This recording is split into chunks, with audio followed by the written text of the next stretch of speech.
Yoga y ecología. ¿Cuál es la relación entre el yoga y la ecología?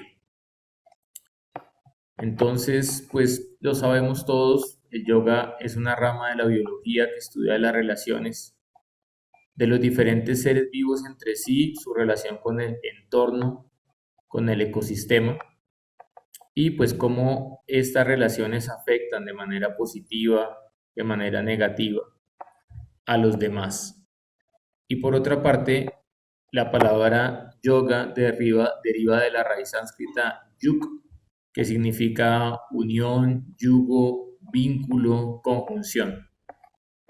Entonces podemos entender que hay diferentes niveles de ese yuk, de ese vínculo. El primer nivel es unir nuestra alma individual con el cuerpo, con la mente, a través de la respiración, a través de las asanas, a través de la alimentación consciente, a través de las técnicas de meditación. Y cuando ya hemos unificado nuestro ser, después de eso entonces viene la unión con el Supremo, la unión de nuestra alma individual, llamada en sánscrito Jivatma, con Paramatma, con el alma de todas las almas, eh, quien pues es la fuente de todo el universo, tanto material como espiritual.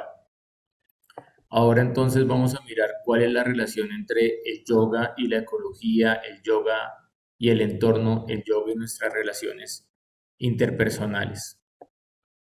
En primera instancia, pues vamos a hablar de nuestra insana relación con el medio ambiente. Y pues acá voy a mostrar algunos datos de interés. Estos datos son generados por las Naciones Unidas y pues estamos viendo más claramente lo que hace 20, 30 años venían diciendo los medioambientalistas de al tener una insana relación con el medio ambiente, cómo íbamos a afectar la vida dentro del planeta. En este momento el 40% de los glaciares han desaparecido en América Latina.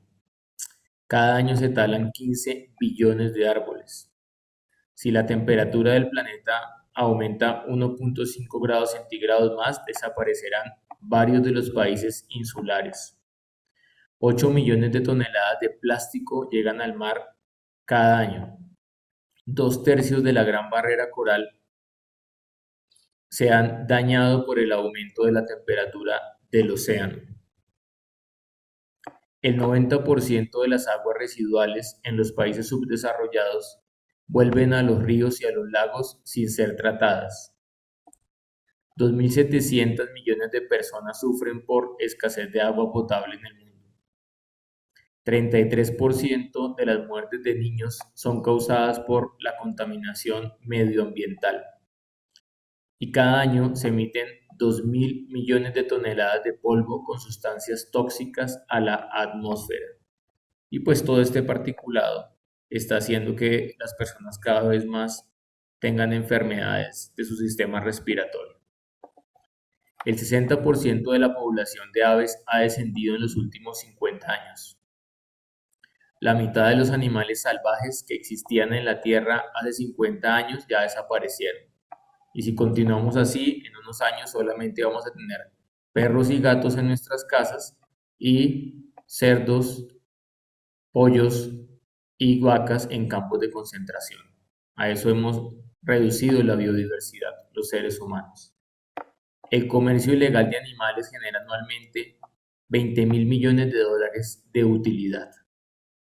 Ahora, eso es el comercio ilegal. Entonces, las especies en vías de extinción, los animales que supuestamente no pueden ser domesticados. Pero hablemos del comercio legal, el comercio que es fundamentado en las leyes de los países, que es fundamentado en la economía y en el crecimiento económico. Y pues en este país específicamente es sustentado por los grandes narcoparapolíticos que gobiernan el territorio. Les pregunto a ustedes, ¿qué diferencia hay entre un campo de concentración, como los campos de concentración que se desarrollaron durante la Alemania nazi, y un campo de concentración en el cual se tienen miles de animales en unas condiciones antinaturales? Esa es la primera pregunta que nos plantea el yoga y la ecología. Entonces, algo muy lamentable, pues que todavía se recuerda que sigue todo este holocausto, sigue toda esta masacre, siguen todas estas guerras inútiles solamente por beneficiar a una élite económicamente.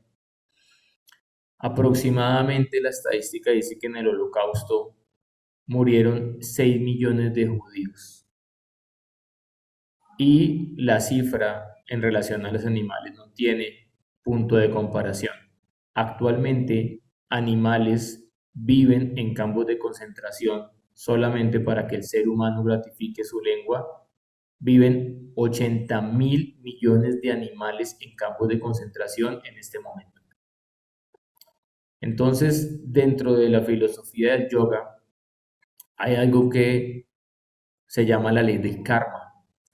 Y la ley del karma nos dice que toda acción está relacionada con una reacción.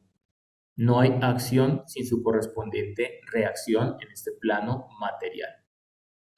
Y uno de los maestros que trajo el conocimiento específicamente del Bhakti Yoga Occidente, Asaya Bhaktivedanta Swami Prabhupada, dijo: las personas que maltratan a los animales y que explotan a los animales inexorablemente van a participar en guerras y se van a masacrar entre unos y otros.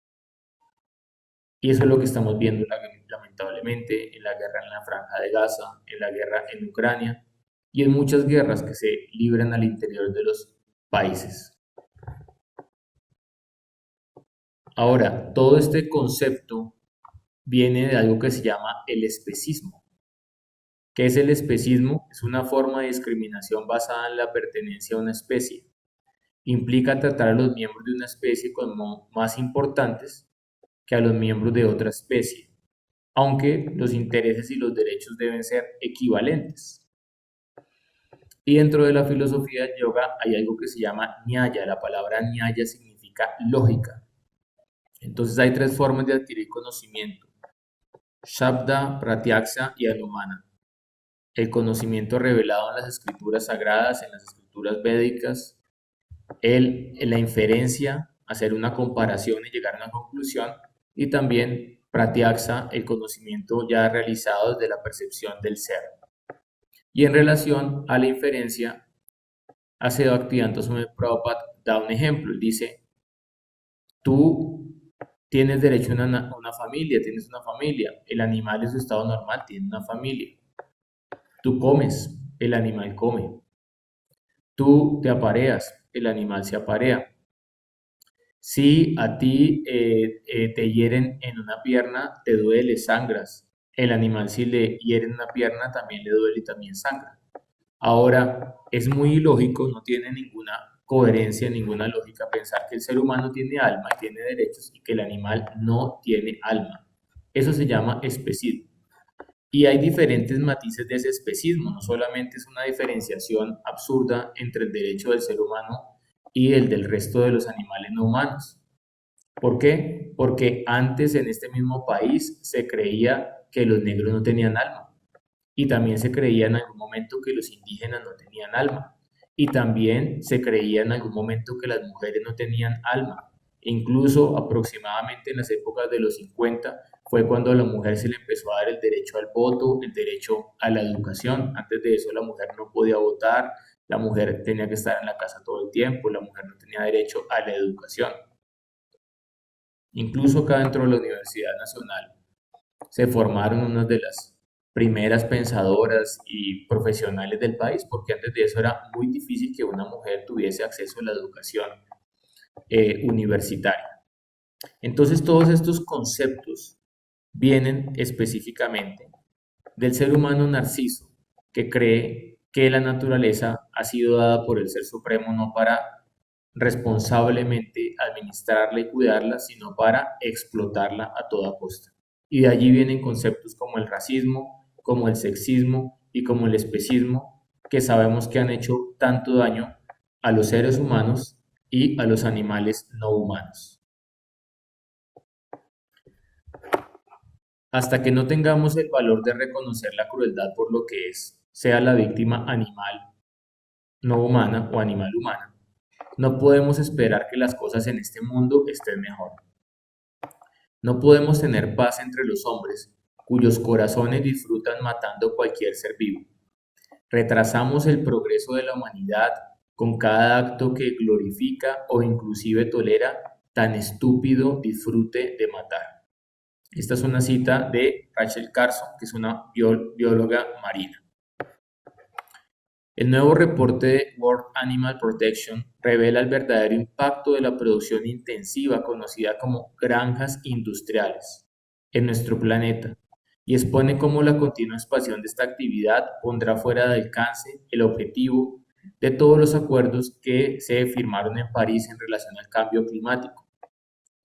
Entonces, se hacen unos acuerdos, se hacen unas grandes inversiones, se hace un gran marketing en relación a las energías limpias, renovables, se hace un gran marketing en relación a que los países tienen intereses para mejorar el planeta, para cuidar la biodiversidad, pero déjenme decirles que lamentablemente en la mayoría de los casos esto no es real y es simplemente una pantalla que hacen los países desarrollados, los países industrializados, porque detrás de eso ellos no quieren renunciar a sus intereses económicos personales.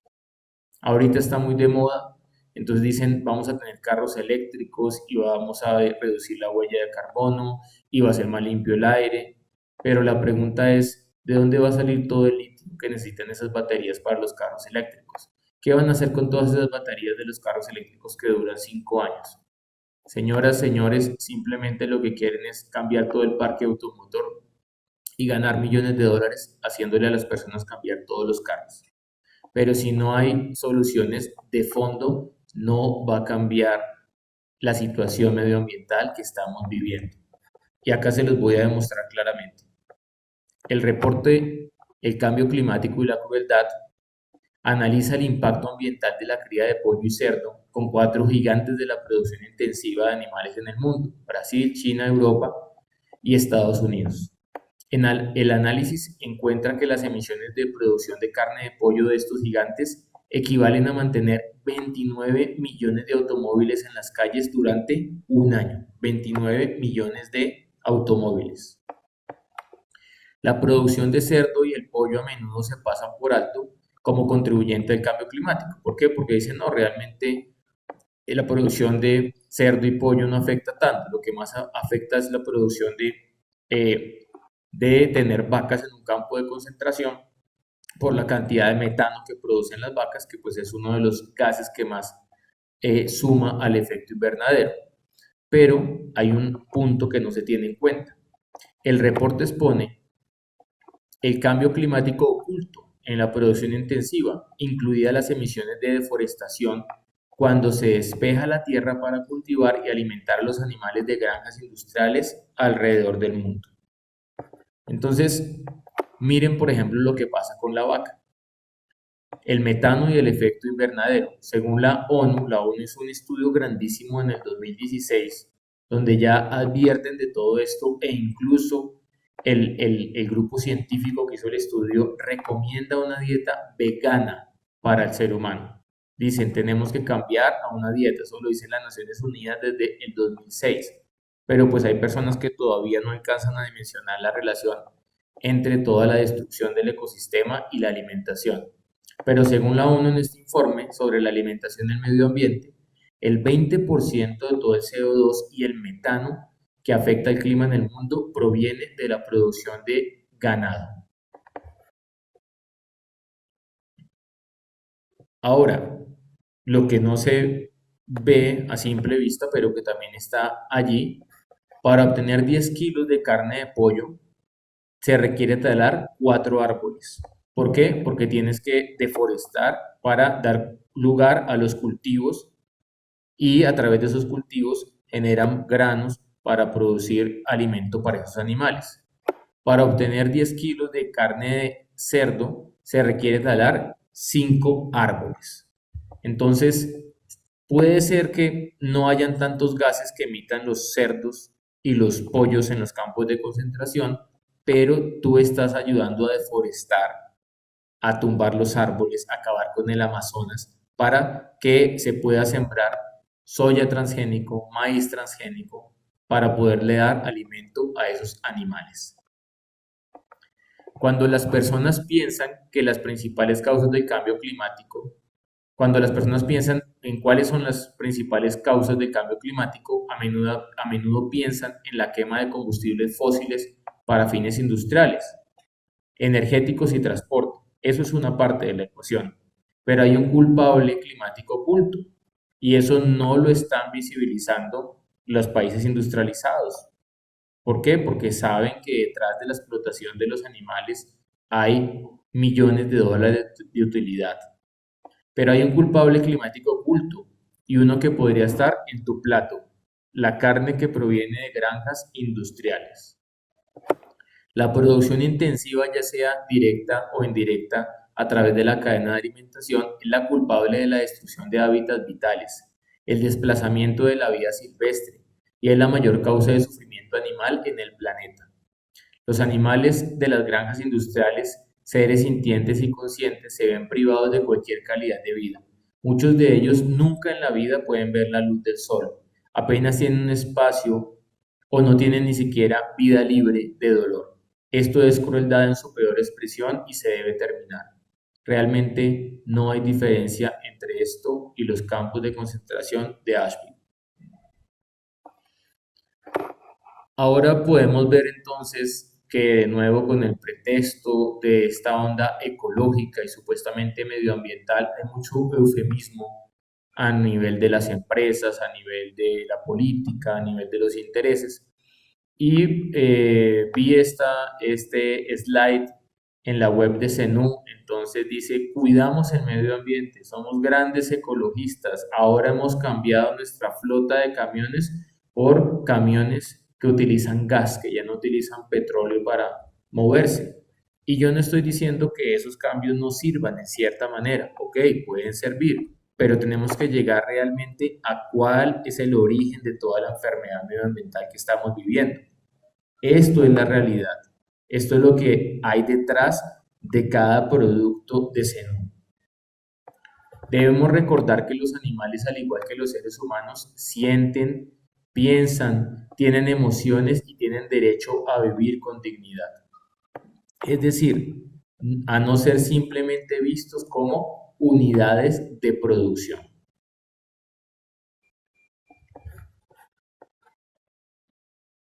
Miren, esta es una estadística del 2015 del uso de la tierra en Colombia. Entonces, nosotros tenemos un país tan hermoso, tan lleno de biodiversidad, con dos océanos, tres cordilleras, todos los pisos térmicos, diversidad de suelos y lamentablemente el 60% prácticamente de nuestra tierra es un monocultivo de pasto para tener el ganado de los parapolíticos. Eso es nuestro país, un monocultivo de pasto. Ahora, ¿cuántas personas están sufriendo de hambre en este país? Es la pregunta. Y si utilizamos esta tierra, que se utiliza para beneficiar a unas personas que tienen animales de engorde, y más bien se la damos a los campesinos para que pudiesen cultivar sus alimentos, ¿no se acabaría el hambre en Colombia? Es la pregunta. Si utilizáramos los cereales y granos que se le dan a los animales no humanos para alimentar a los humanos, podríamos alimentar 8.500 millones de personas, más que la población actual que hay en el planeta. Entonces podemos ver que realmente todo el problema del hambre es un problema de mala distribución de los recursos y de mala conciencia de las personas que tienen en sus manos estos recursos. Esto no se da todavía en Colombia, pero así son los campos de concentración para las vacas en Estados Unidos.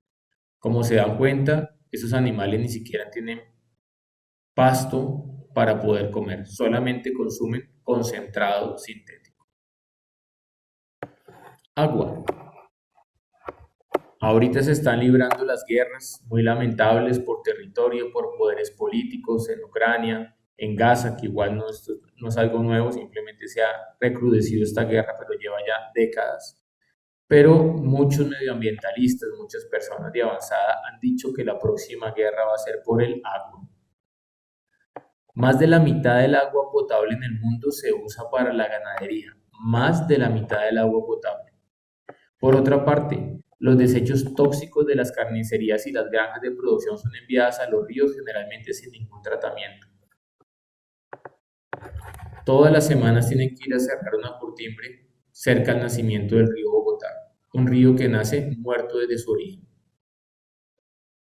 Y cierran y después a la siguiente semana hacen otro vertimiento y vuelven a abrir otra curtimbre. Miren la relación entre la carne, la producción de carne y el agua. Para producir 1 kilo de producto de manzanas necesita 700 litros de agua. Para producir 1 kilo de patatas necesitas 900 litros de agua. Para producir 1 kilo de cereales necesitas 1300 litros. Para producir 1 kilo de soya necesitas 1800 litros. Para producir 1 kilo de huevos necesitas 3300 litros de agua. Para producir 1 kilo de pollo necesitas 3900 litros de agua. Para producir 1 kilo de cerdo necesitas 4800 litros de agua. Para producir queso necesitas 5000 litros de agua y para producir carne de ternera necesitas 15500 litros de agua, porque tú tienes que contar el agua que tiene que tomar el animal durante toda su vida para producir 1 kilo de carne. Entonces, mira todo el agua que se utiliza para que las personas puedan comer carne de vaca, carne de cerdo, carne de pollo, y mira el agua que necesitaría utilizarse si las personas se volvieran vegetarianas, se volvieran veganas. Cada segundo, o sea, tú cuentas, mira, 1 segundo, 2 segundos, 3 segundos. Cada segundo, la industria cárnica genera 30 toneladas de desechos tóxicos que contaminan la tierra, el aire, el agua y afectan a los seres vivos. Esa es la estadística. Cada segundo, 30 toneladas de desechos tóxicos. Ahora, hemos hablado un poco de la relación insana entre el ser humano, que está explotando la naturaleza, la ecología, el ecosistema y la biodiversidad. Pero ecología también se refiere al ser humano. Entonces, porque el ser humano pues también es un animal vivo y se supone que es un animal consciente. Por lo tanto, si yo a mí mismo me estoy haciendo daño y no estoy respetando el diseño natural de mi cuerpo, allí también estoy siendo antiecológico. Antinatural igual antiecológico, igual enfermedad. Natural igual ecológico, igual respeto por la vida, igual salud. ¿Realmente crees que el ser humano es un animal carnívoro? Esa es la pregunta. Los seres humanos y los chimpancés bonobos compartimos el 98.7 del genoma, son los mismos genes, hasta nos parecemos, mira. Ellos son frugívoros y herbívoros, punto. Y el Homo sapiens es un primate, no es un reptil, no es un perro, no es un gato. Bueno, y ahora todo este nuevo concepto de la ideología de los géneros, ¿no? Entonces hay gente que dice que es un perro, otros dicen que es un oso, pero eso es su psicología. Mentalmente él puede creer eso, pero realmente su genética y su biología nos hace ver que él es un primate llamado Homo sapiens. Entonces, ¿de qué se alimentan los bonobos, que son los seres que más se acercan a nosotros genéticamente? Se alimentan de frutas y se alimentan de hojas. Algunos de ellos, si están en una estación en la cual hay invierno y no hay hojas frescas para comer, algunos de ellos suplen la necesidad proteica consumiendo pequeños insectos. Pero nunca vas a ver un bonobo comiéndose un pedazo de carne de vaca, te lo aseguro. El animal carnívoro tiene garras, el animal frugívoro, herbívoro y el humano no tienen garras. El animal carnívoro no tiene poros, transpira por la lengua. El animal frugívoro y el ser humano transpira por los poros de la piel. El animal carnívoro tiene dientes delanteros afilados para poder desgarrar. El animal frugívoro, herbívoro y el humano no tienen dientes delanteros. Este diente nos sirve para destapar un sobre o algo así, pero con este diente no vamos a poder meter acá y quitarle un pedazo de carne a un animal, eso no lo podemos hacer. Tenemos que ponernos a cocinar la carne, quitarle la piel al animal y todo esto. El animal frugívoro y el ser humano tienen dientes molares planos para masticar ¿qué? Los granos, porque para el ser humano, según el diseño inteligente, la proteína viene en la forma de los granos. El animal carnívoro tiene el intestino bastante corto en relación a la proporción de su cuerpo. Eso facilita que elimine rápidamente el producto desecho de comer carne, porque la carne tiene putrescina y tiene cadaverina.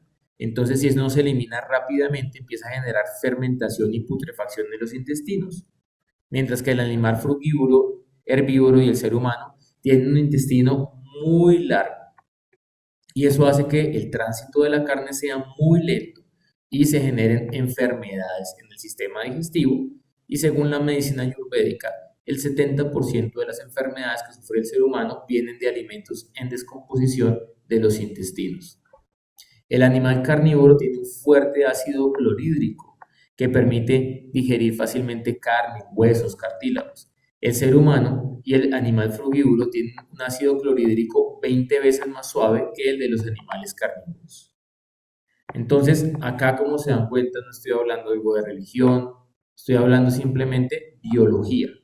Conocer la biología y respetar el diseño inteligente, porque tú fuiste hecho por un diseñador inteligente que te ha dado un cuerpo que debes utilizar conscientemente.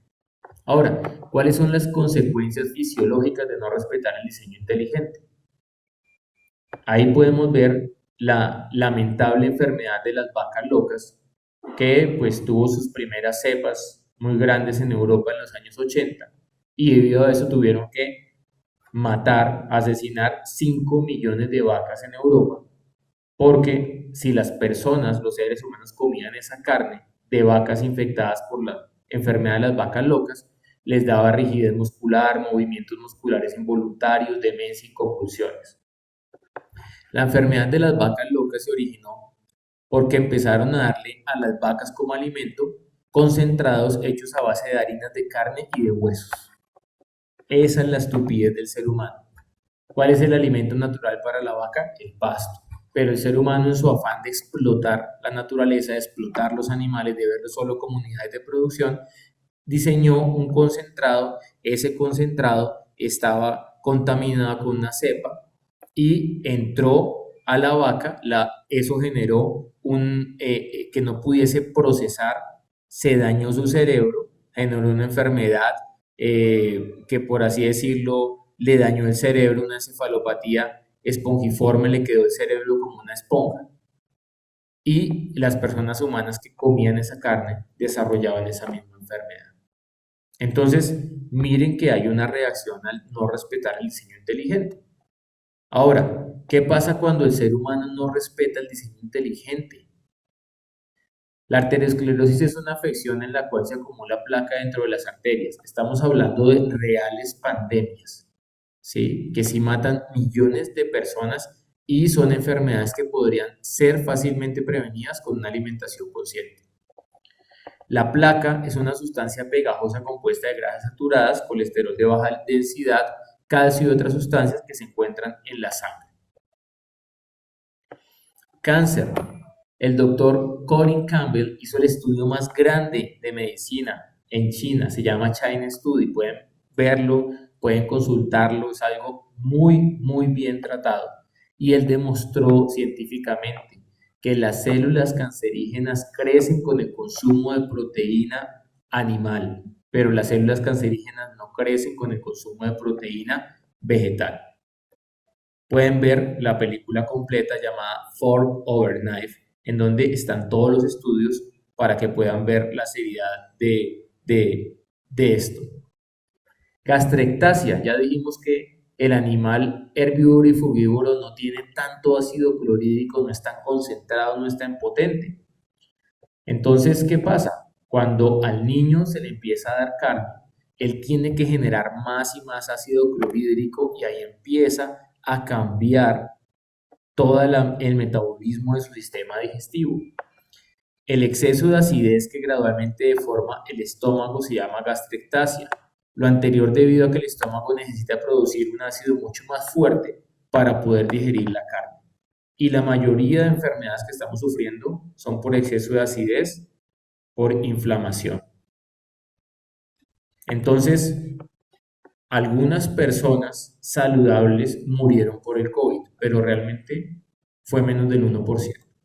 La mayoría de personas que murieron por el COVID tenían comorbilidades, tenían enfermedades inflamatorias, estaban acidificados. Eso es la realidad de lo que pasó durante la pandemia.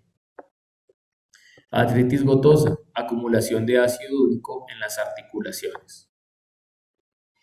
Obesidad. El consumo de cárnicos incrementa el riesgo de sufrir obesidad. Si a esto se le suma una dieta de consumo permanente de calorías vacías, comida chatarra, se agrava la situación. Una persona obesa tiene más riesgo de sufrir diabetes y arteriosclerosis.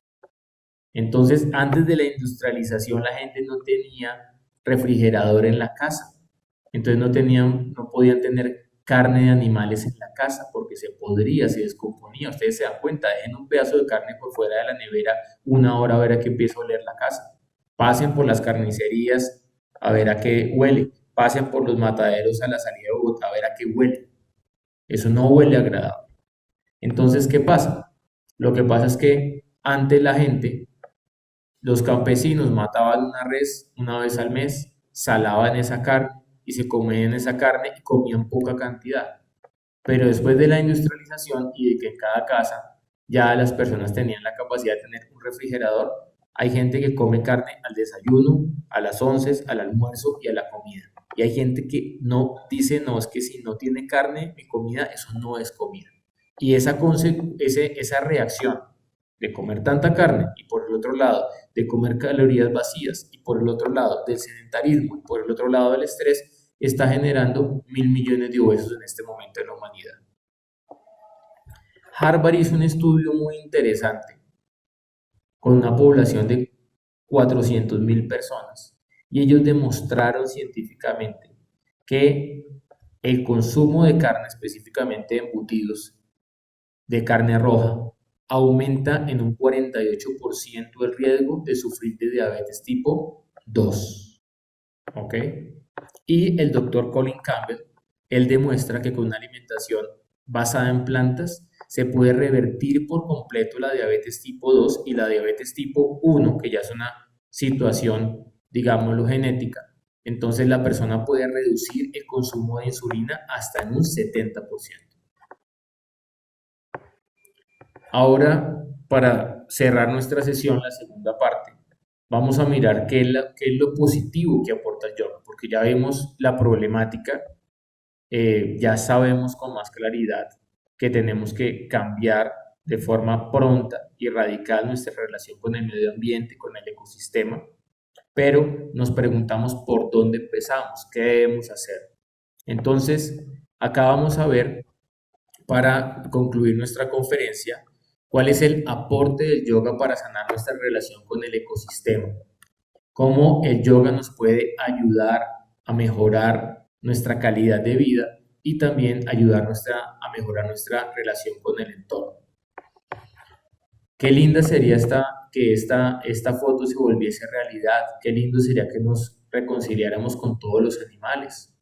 ¿Por qué? Porque tú eres un hombre y una mujer segregadas y consientes al perro y amas al perro y consientes al gato, pero entonces en relación a la vaca, al cerdo, al pollo que está en el campo de concentración no tienen ningún sentimiento y crees que es algo normal.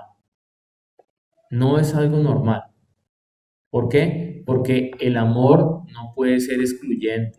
El amor es todo abarcativo. El amor es por sí mismo y para sí mismo y el amor es la esencia de la vida. Y hay algo que nos enseña la filosofía del yoga que se llama Sama Dristi. Sama significa ecuanimidad y Dristi significa mirada. ¿Qué es Sama Dristi? Es aprender a ver a todos con compasión, con los ojos del amor y con ecuanimidad, sin importar su raza, su género, su creencia política, ideológica. Y esa es la base para que podamos superar el racismo, el sexismo, el especismo. En el Bhagavad Gita, que es uno de los tratados filosóficos de yoga más importantes en toda la historia del yoga, se explica Vidya Vinasane Sampane Brahmane Khavi Hastini Sunichaiva Shwapakecha Pandita Sama Darsinaha. El Pandit, la persona con conocimiento espiritual, él desarrolla Samadristi, ecuanimidad en su visión, en su mirada. Y así él puede ver con igualdad de ánimo, de condición, a un brahmana, a una persona dedicada de conocimiento espiritual, a una vaca, a un elefante, a un perro e incluso a un swapaka, a una persona que se alimenta de comer carne de perro.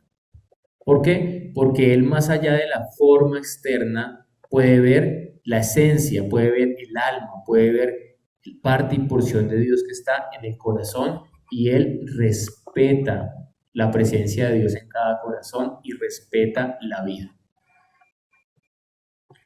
Segundo punto, la práctica de ahimsa. Podemos ver en la diapositiva a Mahatma Gandhi, quien demostró de forma práctica que a través de un movimiento de la no violencia se podía conseguir la libertad de un país.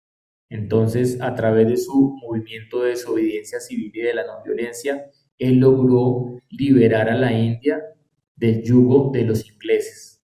Muchas personas en este momento piensan que la India es subdesarrollada y que hay mucha pobreza y que hay miseria y que son retardados. No, déjenme decirles que toda la miseria que vemos en India fue después de los sacamientos que hicieron los mongoles, los musulmanes y los ingleses.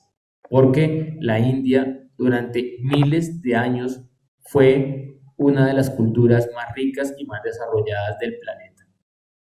Entonces, Mahatma Gandhi, a través del movimiento de la no violencia y basado en las enseñanzas de los Vedas y del Bhagavad Gita, él logró que las personas se liberasen del yugo de los ingleses en su país.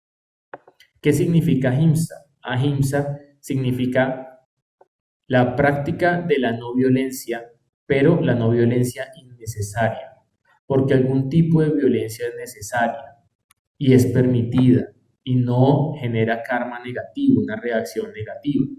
Por ejemplo, cuando el agricultor está echando el asador en la tierra para preparar la tierra para cultivar, van a morir algunas chisas, algunas lombrices, eso va a pasar. Entonces, acá no estamos hablando de que tal vez no puedas matar un mosquito que te está picando. Acá estamos hablando de que no cometas violencia innecesaria.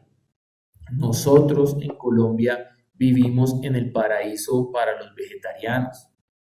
Acá tenemos todos los frutos 365 días al año.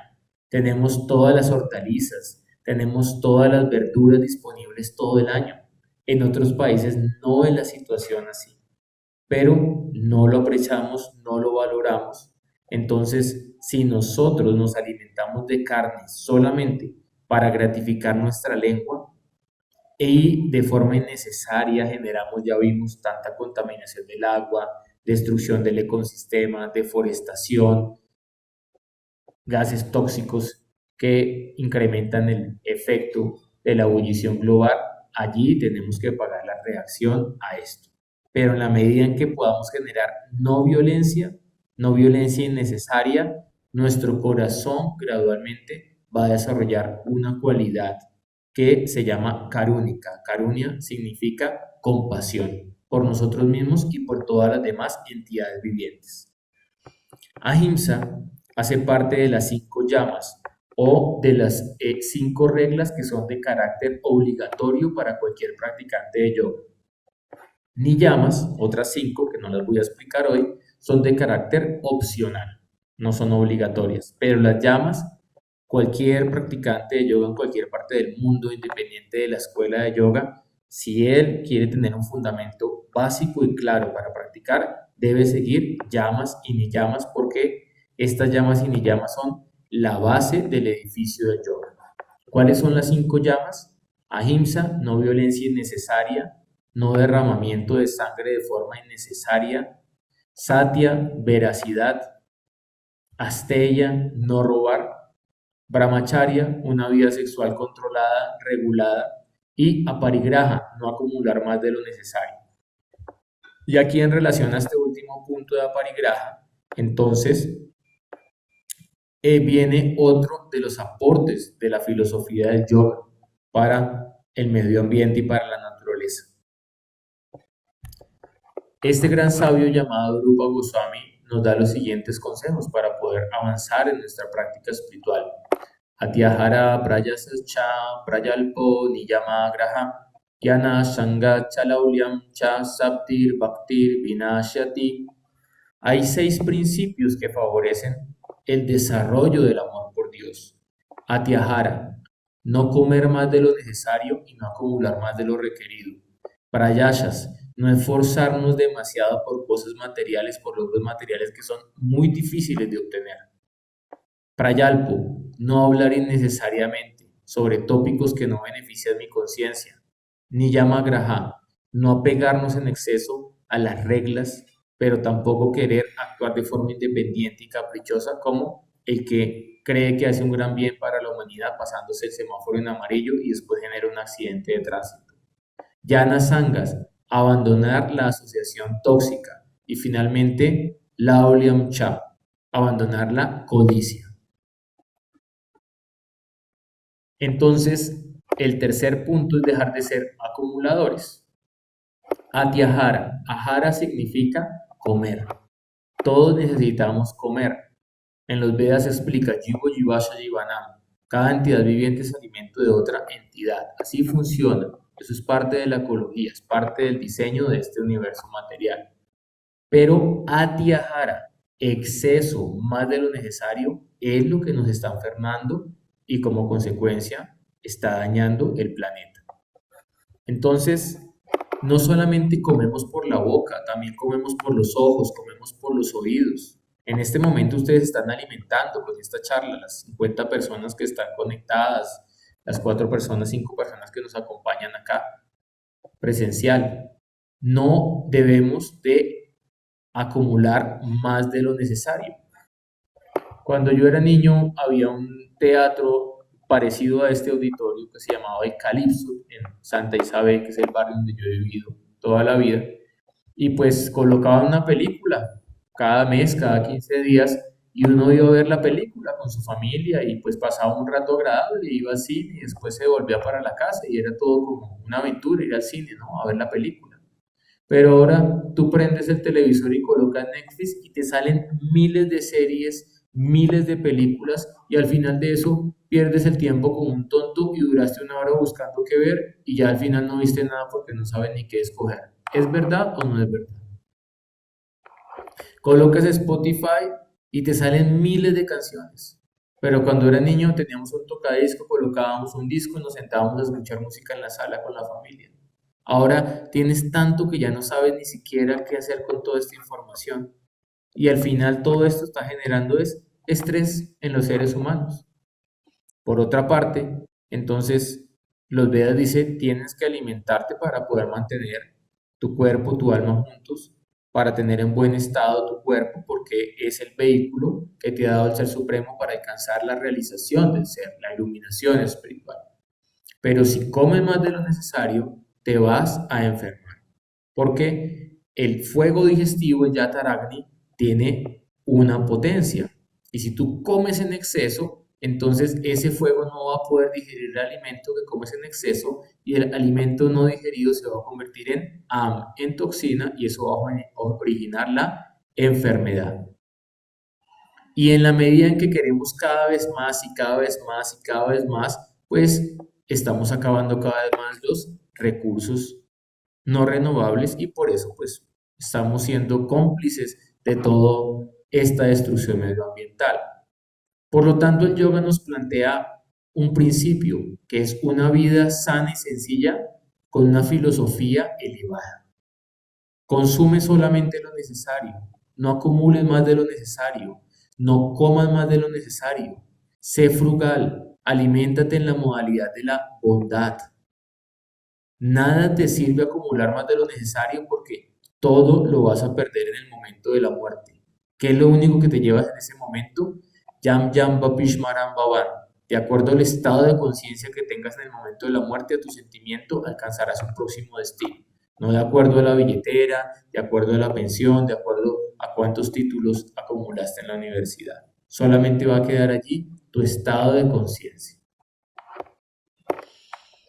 El Bhagavad Gita 270 de nuevo nos aconseja: la persona que no se perturba por el incesante fluir de los deseos que entran en ella, tal como los ríos entran en el océano, el cual siempre permanece estable, nunca se desborda, es la única persona que puede encontrar paz, y no el hombre o la mujer que se esfuerzan por satisfacer dichos deseos. ¿Cómo funciona la economía y cómo funciona el marketing? Generándote deseos para que compres cosas que no necesitas. Entonces, como todo el tiempo te están bombardeando con información y con publicidad en las redes, en los medios de comunicación, en la prensa, tienes que ser consciente. ¿Realmente yo necesito esto para ser feliz? ¿Yo estoy colocando mi felicidad en un locus de control externo o mi felicidad es interna, mi felicidad es permanente, mi felicidad se deriva de la conexión con el ser, con el Atman, con la conciencia suprema? Finalmente, mis queridos, no participen en actividades que sean causas de sufrimiento a los demás. ¿Por qué? En el Bhagavad Gita se explica: cada entidad viviente está sufriendo o disfrutando de acuerdo a su karma previo. Tú generas sufrimiento en los demás y eso se va a volver como un boomerang y después va a generar sufrimiento en tu propia vida. Tú eres compasivo y misericordioso con los demás, eso se va a devolver como amor y compasión para ti. Por lo tanto, las personas que conocen de la ley del karma, que entienden la relación entre la causa y el efecto, no están interesados en participar en ninguna actividad que genere sufrimiento a los demás, como estas estúpidas actividades de coger un animal, torturarlo y masacrarlo en una plaza de toros. Eso es un disfrute en la modalidad de la ignorancia. El disfrute en la modalidad de la ignorancia es amargo de principio a fin. El disfrute en la modalidad de la pasión, al principio parece ser dulce, pero después se vuelve amargo. Por lo tanto, el Bhagavad Gita nos aconseja: una persona que tenga inteligencia espiritual no participa de cosas que son fuente de desdicha y las cuales se deben al contacto con los sentidos materiales. Esta clase de placeres tiene un comienzo y un final, y por esto el hombre sabio no se deleita con ellos. El hombre sabio, a través de su vida, a través de su esfuerzo, a través de su dedicación, quiere cultivar Sukha Paramasukha, la felicidad permanente, la felicidad que se deriva del ser y de desarrollar amor puro por Dios. Por lo tanto, si tú cultivas tu relación eterna con el Ser Supremo, si tú respetas a la fuente de la vida, de forma natural vas a respetar a los seres humanos, vas a respetar a la naturaleza, vas a respetar a los ríos y vas a ser un buen ciudadano ecoconsciente. A veces se burlan de los practicantes de yoga porque dicen que nosotros adoramos la vaca, que somos unos adoradores de la vaca. Y sí, realmente nosotros adoramos la vaca, y a mí no me da pena decir que yo adoro la vaca. ¿Por qué? Porque en la cultura védica hay 7 madres, y una de esas es Gomata, la madre vaca. Porque la vaca produce leche, la vaca produce ghee, mantequilla clarificada, la vaca produce requesón, la vaca produce yogurt. Incluso el excremento de la vaca tiene propiedades antisépticas. La posta de vaca, gobar, y la orina de la vaca se utilizan para generar muchas medicinas ayurvédicas que son naturalmente al ser humano. Y ahora la pregunta de los que se burlan porque nosotros adoramos la vaca y están adorando un perro en la casa: ¿qué es lo que produce el perro? ¿Qué es lo que tienes que recogerle al perrito todos los días en el parque? Esa es la realidad. Entonces, mis queridos, mis queridas, es una visión limitada pensar que solo un trascendentalista adora la vaca, aunque hace 2 días nosotros celebramos un ritual que se llama Gopastami, en el cual se adora a las vacas, se le reverencia. Pero el trascendentalista adora la vida y adora la fuente de la vida. Y nosotros adoramos a los ríos, el Ganges, el Yamuna, adoramos a las vacas porque son como nuestra madre, adoramos a nuestro maestro espiritual, adoramos a las montañas como Giri Govardhan, como el monte Sumerio en los Himalayas donde mora el señor Shiva, Mahadev, adoramos a todas las criaturas, adoramos el alma que está en cada corazón. ¿Y cuál es el resultado de respetar la vida? Y acá hay una diferencia. No somos panteístas, somos paninteístas, paninteos. O sea, no es que Dios sea cualquier cosa, Dios está dentro de toda la creación. Sarva Bhutashtan Atmanam, Sarva Bhutani Chatmani, Iksate Yoga Yuktatma, Sarvatra Shama Darshanaha. Un verdadero yogi me observa a mí, está hablando Bhagavan, el Ser Supremo. Un verdadero yogi observa al Ser Supremo en todos los seres, en el corazón de cada entidad viviente está el Maestro interno que es parte y porción de Dios. Y también ve a todo ser en mí. En verdad, la persona autorrealizada me ve a mí en todas las circunstancias y por lo tanto, él siempre se comporta como un bien queriente de todos los seres sintientes. Om Timirandasya Gyanangyana Shalakaya Chatsurmilita Jnana Tasmai Sri Gurave Namaha. Yo nací en la oscuridad de la ignorancia, pero mis maestros espirituales han abierto mis ojos con Divya Gyana, el conocimiento divino.